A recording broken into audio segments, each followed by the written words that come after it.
এই দেখেছেন দিল্লির যে নয়ডাতে এই বকরা ঈদের দিন যে একটা ঘটনা ঘটেছে, একটা হিন্দু ছেলেকে কুপিয়ে হত্যা করেছে। আর কে কুপিয়ে হত্যা করেছে জানেন?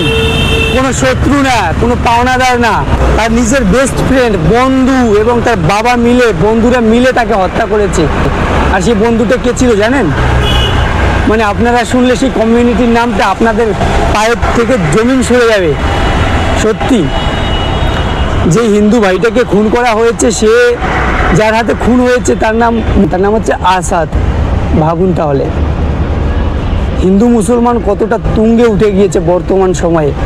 একটা মুসলমান ভাইয়ের হাতে একটা হিন্দু ভাই খুন হয়ে গেল, মানে বিনা কারণে। মানে বিষয়টা হয়েছিল এই যে বকরা ঈদের দিন বন্ধুরা সবাই মিলে আড্ডা মারছিল, তো হিন্দু ছেলেটিকে বলছে যে ভাই চল আজকে তোকে আমরা বকরা কীভাবে জবাই করা হয় তা দেখাবো, আজকে বকরা ঈদ তোকে আমরা নিয়ে একটু উদযাপন করবো, চল।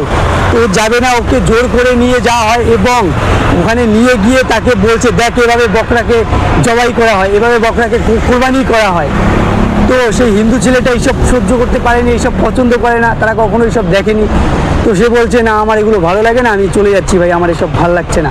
তো এক কথায় দু কথায় সেই বন্ধুরা সবাই মিলে, মুসলমান ভাইয়েরা সবাই মিলে সেই হিন্দু ভাইটাকে খুন করে ফেললো। মানে চাকু একবার না দুবার না 5 থেকে 6 বার চাকু পেটে ছুঁড়ে দিয়েছে। ভাবুন তাহলে,